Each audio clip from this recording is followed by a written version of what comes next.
सब लोगों को आमंत्रित किया है। अभी आ रही है, अभी आ जाएगी माइक के नजदीक। हमारे भारतीय जनता पार्टी के वरिष्ठ नेता, भारत सरकार में मंत्री किरण रिजिजू जी हमारे बीच में हैं। भारत सरकार में मंत्री सर्बानंद सोनोवाल जी हम लोगों के मध्य हैं। भारत सरकार में मंत्री भारती पवार जी हम लोगों के मध्य हैं। भारत सरकार में मंत्री रामेश्वर तेली जी हम लोगों के मध्य हैं। भारतीय जनता पार्टी की राष्ट्रीय प्रवक्ता और सांसद हिना गांधी जी हम लोगों के मध्य हैं और जसकर मनिया जी हम लोगों के साथ हैं। सबसे पहले मैं किरण रिजिजू जी से अपील करता हूं, आग्रह करता हूं कि वह मीडिया को संबोधित करें। नमस्कार मीडिया के बंधुओं, बहुत ही गंभीर विषय को लेकर के हम सब जो केंद्र में मंत्री हैं, सांसद हैं और हम लोग सब आदिवासी हैं और बहुत ही भारी मन के साथ हम सब बहुत दुखी हैं, इसलिए आपके सामने में आना पड़ा। संक्षेप में आपको एक बात कहना चाहता हूं। जो संविधान सभा में जिस बात की तय हो चुकी है, जिसका निर्णय हो चुकी है, जिस पर बहस नहीं होना चाहिए, ऐसा मुद्दा फिर से उजागर करना, उसको छेड़छाड़ करना, फिर वो भी ऐसा हरकत किया कांग्रेस के लोकसभा में उनके संसदीय दल का नेता अधीर रंजन चौधरी ने कि भारत के सबसे ऊंचा, सबसे पवित्र संविधान का ऐसा स्थान है जिसको हम राजनीति से ऊपर देखता है, राष्ट्रपति का पद, उसको लेकर के जो टिप्पणी की है उससे हम आहत हैं। इसके लिए हम आपके सामने में आए हैं। सबसे पहले जो अधीर रंजन चौधरी ने जिस तरीके से राष्ट्रपति को एड्रेस किया, उसको हम घोर निंदा करते हैं। पहली बार हमारे आदिवासी महिला इस देश का राष्ट्रपति बनी और उसी दिन से, जिस दिन से घोषणा किया, उसी दिन से कांग्रेस पार्टी का जो टिप्पणी है वो सामने में दिखाई दे रहे हैं। जैसे उसी दिन कांग्रेस का एक प्रवक्ता ने जो कहा, उन्होंने जो शब्द यूज किया, the selection of the BJP presidential candidate represents very evil philosophy of India. एक आदिवासी महिला राष्ट्रपति की उम्मीदवार बनने पर उसको कहता है कि एविल फिलोसफी ऑफ इंडिया को रिप्रेजेंट करते हैं। उसके बाद एक के बाद एक बयान आते गए। मैं छोटे छोटे बयानों को नहीं कहना चाहता हूं, लेकिन जो भी हो, जब राष्ट्रपति पद पे जब बैठ गई, उसके बाद तो कोई टिप्पणी आना ही नहीं चाहिए। इसलिए आज हमने कई मीडिया में सुना, अधीर रंजन चौधरी ने बहुत हल्के फुल्के में जो कह रहे थे कि छोटी बात है, इसको बीजेपी इसको मसाला क्रिएट कर रहे हैं और कह रहे हैं कि making mountain out of the mole. इस तरह का हल्का टिप्पणी करके राष्ट्रपति का गरिमा को जो उन्होंने चोट पहुंचाया है, उसके लिए सिर्फ अधीर रंजन चौधरी ने, पूरे कांग्रेस पार्टी, उनके प्रेसिडेंट श्रीमती सोनिया गांधी जी, पूरा देश को माफी मांगना चाहिए। जैसे कि जब हम सभापति को एड्रेस करते हैं, अगर महिला उस कुर्सी पे बैठी है तो हम सभापति महोदया कहते हैं, सभापति का हम नहीं बदलते हैं। या कोई कुलपति है, वो कुलपति जेंडर न्यूट्रल है। जैसे मैंने आपको कहा, संविधान सभा में जब इसका चर्चा हुई, उस समय जो वॉल्यूम में पब्लिश का एक हिस्सा मैं आपको पढ़ता हूं। The reminder of the draft provision where gender neutral using either the words और phrases. All persons irrespective of sex are equal before the law and are entitled to the same rights and are subject to the same duties. women citizens are equal of men citizens in all spheres of political, economic, social and cultural life and are entitled to the civil rights and subject to same civil duties unless where exception is made in such rights or duties by the law of the union on account of sex. ये इसलिए इस debate को उस समय खत्म किया गया कि जब पद होता है, पद में कोई भी बैठेगा, वो महिला है करके उसको आप ना अलग एड्रेस करेंगे, ना उसको किसी भी रूप से हम डिफरेंशिएट करेंगे। जब श्रीमती इंदिरा गांधी प्रधानमंत्री बनी, उसको प्रधानमंत्रानी नहीं बोले, प्रधानमंत्री ही है। इसलिए जो मानसिकता को जिस तरीके से दर्शाया बहुत ही आपत्तिजनक है। इसलिए मैं बहुत ज्यादा नहीं कहना चाहता हूं क्योंकि विषय से भटकना नहीं चाहिए। ये बहुत गंभीर विषय है और पूरे देश के आदिवासी, जैसे हम लोग उस समुदाय से आते हैं, और ना सिर्फ आदिवासी, ये पूरा भारत के हर एक नागरिक अब चिंतित है कि राष्ट्रपति को इस तरह से कांग्रेस पार्टी एड्रेस करेगी और ऐसा नाम देंगे जो बहुत ही आपत्तिजनक है। तो ये जाहिर सी बात है कि सबको इस हमारा सोच के साथ सब जुड़े हुए हैं। और मैं फिर से कहना चाहता हूं कि हम सब यहां आए हैं आपके माध्यम से।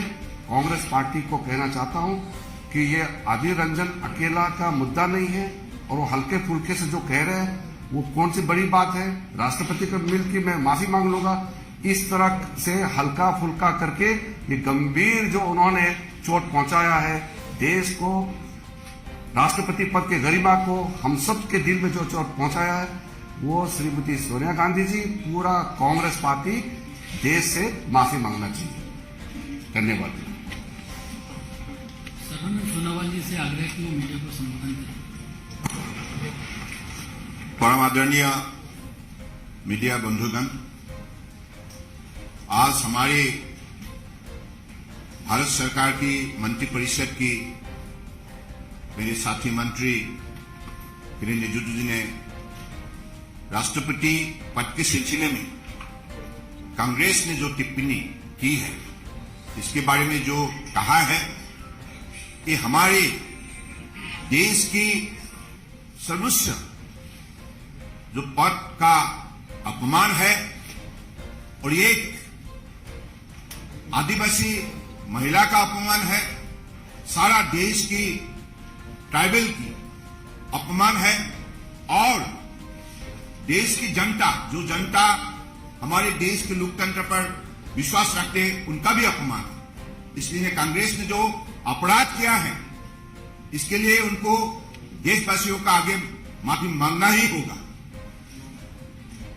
कारण आज हम लोगों ने देखा है कि कांग्रेस ने स्वतंत्रता की पिछले दिनों में अधिक काल उन्होंने राज किया। उसी कालखंड में उन्होंने जनजाति हो, आदिवासी हो, पिछले वर्गों के लिए जो अन्याय किया है, इसलिए आज कांग्रेस के बयान से ये उभर के आए हैं। उनके दिल में जनजाति संप्रदाय के लिए, आदिवासी के लिए कोई इज्जत नहीं है। तो इसलिए आज ये बात देशवासी कभी माफ नहीं करेगा, ये स्पष्ट है। मैं भी एक ट्राइबल होने के नाते मैं भी ये महसूस करता हूं, ये कांग्रेस का देश की एकता और अखंडता के खिलाफ बहुत बड़ा साजिश है। हमारे देश एक भारत श्रेष्ठ भारत नीति के आधारित आज कन्याकुमारी से कश्मीर तक, अरुणाचल प्रदेश से गुजरात तक, हर प्रदेश में बसे हुए जनता को सबका साथ, सबका विकास, सबका विश्वास और सबका प्रयास, इसी महामंत्र के द्वारा माननीय प्रधानमंत्री जी ने पिछले 8 साल के अंदर सबका साथ जो उनको दिल में एकता का भावना जगाया है और देश का शक्ति को अधिक बल दिया है। तो इसलिए आज सारे संप्रदाय के लोगों को आगे बढ़ने के लिए, विकास के रास्ते पर चलने के लिए सबको मौका मिला है और सबको इज्जत से आज इस देश में जीने का मौका मिला है। लेकिन इसी हालत को देखते हुए कांग्रेस का नींद उतर गया है और इसलिए हर दिन कुछ न कुछ उस साजिश में लगे हुए। तो इसलिए आज ये जो अपराध किया है, इसके लिए कांग्रेस को फिर से मैं कहता हूं, देशवासियों का आगे माफी मांगना ही होगा।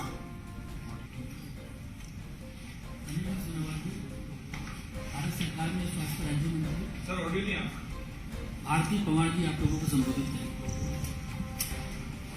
फिर एक बार आज कांग्रेस की मानसिकता जो कि आदिवासी विरोधी है, माइक का बटन ऑन है क्या? ऑन है, ऑन है।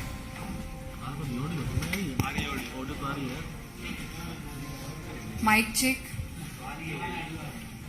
फिर एक बार आज कांग्रेस की मानसिकता जो कि आदिवासी विरोधी है, महिलाओं के विरोधी है और देश के वंचितों के साथ समय समय पर उन्हें अपमानित करने की ये मानसिकता आज बड़े दुख के साथ हम सब यहाँ कड़ी निंदा निषेध करने के लिए आए हैं। और आपके माध्यम से ये जो अपमानजनक वक्तव्य अधीर रंजन चौधरी द्वारा देश की प्रथम आदिवासी महिला राष्ट्रपति जो कि गौरवान्वित करती है, ऐतिहासिक निर्णय से ये पद को संभाल रही है, उनके प्रति ये अपमानजनक टिप्पणी की, जिससे देश का, हमारे संविधान का, महिलाओं का, जनजाति समाज की, हमारी जनजाति समाज की गरिमा को ठेस पहुंचा गया है। मुझे लगता है जो एक महिला को सम्मान नहीं दे सकते वो भारत माता को क्या सम्मान देंगे।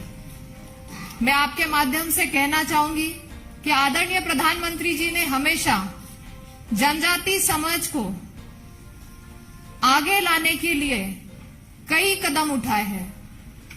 जनजाति गौरव दिवस मनाना या फिर बजट बढ़ के उन माध्यम से जनजाति समाज को विकास पथ कर लेके आना, और 70 सालों से कभी हमने सोचा नहीं था कि राष्ट्रपति पद के लिए एक आदिवासी समाज को भी मौका मिलेगा। हम तो बहुत खुश थे, लेकिन कांग्रेस ने जैसे ही नॉमिनेशन माननीय द्रौपदी मुर्मू जी का आया, उसी दिन से फिर एक बार उनकी मानसिकता देखिए कि उनके प्रवक्ता कहते हैं कि इविल फिलोसॉफी ऑफ इंडिया। तो मैं ये कहना चाहूंगी कि आदिवासियों को कोई अधिकार नहीं है हमारे देश में, और इस तरह के अपमान करने वालों को हम आज आपके माध्यम से ये सवाल पूछ रहे हैं कि राष्ट्रपति पद की गरिमा का ध्यान रखो, ख्याल रखो।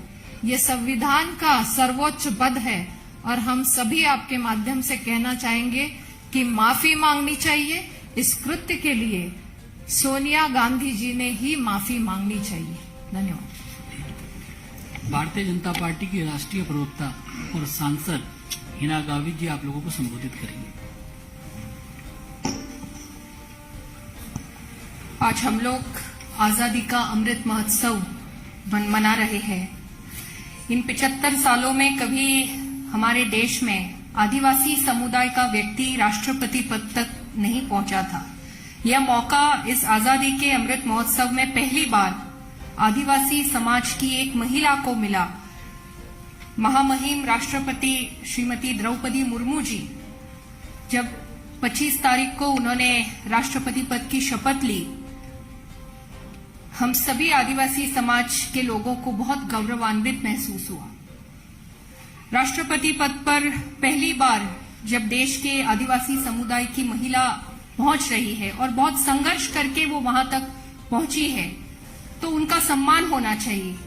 लेकिन कांग्रेस के नेता ने जो एक बहुत ही असंसदीय शब्द का उपयोग करके जिस प्रकार से उन्होंने हमारी राष्ट्रपति जी का ही नहीं बल्कि पूरे देश का और पूरे आदिवासी समाज का जो अपमान किया है, मैं आप सभी के माध्यम से ये कहना चाहूंगी कि इस वक्तव्य के लिए कांग्रेस पार्टी की जो राष्ट्रीय अध्यक्षा हैं श्रीमती सोनिया गांधी जी, इन्होंने देश की माफी मांगनी चाहिए। आप लोगों के कोई सवाल हो तो हम ले सकते हैं करके कुछ। इसमें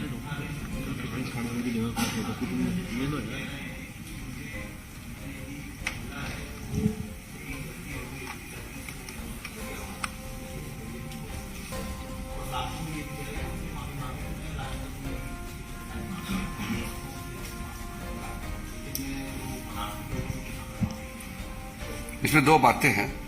सबसे पहले तो वो गलती नहीं है, वो रिपीटेडली आपका पास क्लिप्स होगा।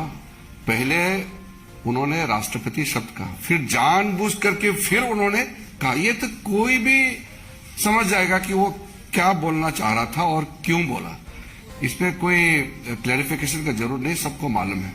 दूसरा, राष्ट्रपति को जाकर के उनको इंसल्ट करेंगे और उनको जाकर के फिर क्लैरिफिकेशन करेंगे, ये कोई तरीका होता है? राष्ट्रपति पद जो है कोई बाजार में बिकने वाला पद है क्या? ये देश का सबसे सर्वश्रेष्ठ, सबसे ऊंचा पद है। ये first citizen of the country है और उनको इतना हल्का से जो कह रहे हैं, ये तो और भी आपत्तिजनक है। इतना इंसल्ट करने के बाद देश को माफी मांगना चाहिए, क्योंकि देश का प्रतीक होता है।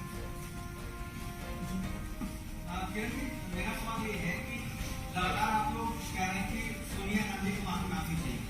अगर सोनिया गांधी माफी मांग लेती तो क्या ये मामला खत्म हो जाएगा? देश से माफी मांगना चाहिए, हमसे नहीं।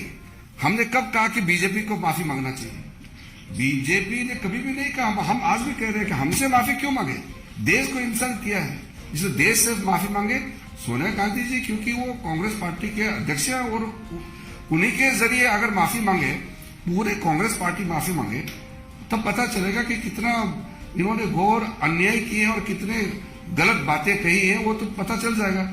लेकिन वो क्लैरिफिकेशन देंगे, इसको हल्का बात बताएंगे, तो ये कोई तरीका नहीं हुआ।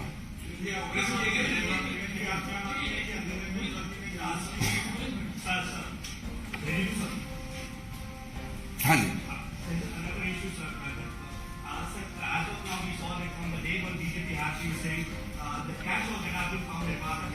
now let us not divert into other issues. I will address the issue later. See, हाँ,